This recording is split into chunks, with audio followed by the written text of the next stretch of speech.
Večer novih gradskih pesama i romansi Festivala Niška jesen 97. Stoga je sasvim razumljivo što se često pominju boemi. To čine i sljedeći autori. Svoje delo naslovili su sa Pesma za boeme.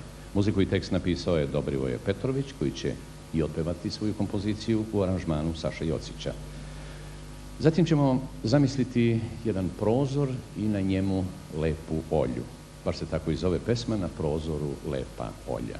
Muzika i tekst Darko Mirković, aranžman Mirko Šouca, pevač ansambl Varoš Kapija. No, najpre da saslušamo Pesmu za boeme.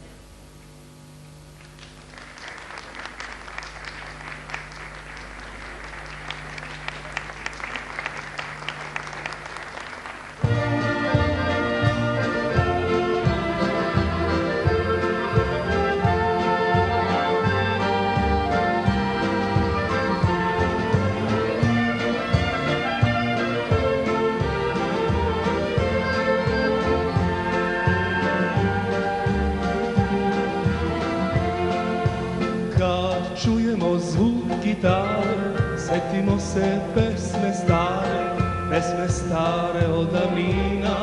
Pevala se 100 godina, pesme stare od davnina, pevala se 100 godina.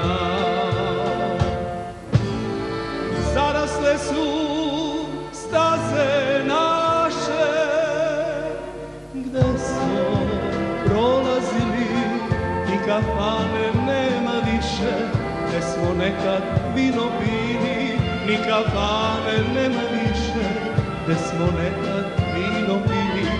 Bele ruže, nežne ruže, na prozoru cvetaju, još uvek se za boeme stare pesme pevaju. Još uvek se za boeme stare pesme pevaju.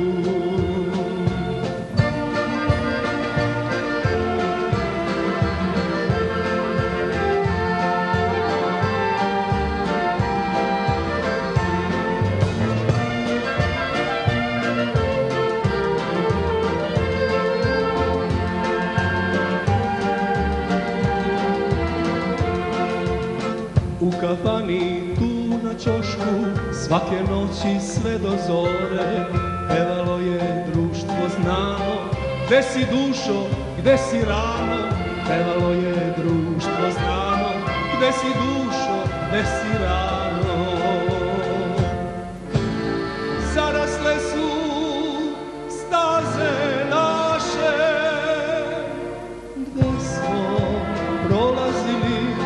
Ni kafane nema više, gde smo nekad vino pili. Ni kafane nema više, gde smo nekad vino pili. Bele ruže, nežne ruže, na prozoru cvetaju, još uvek se za boeme stare pesme pevaju. Još uvek se za boeme stare pesme pevaju.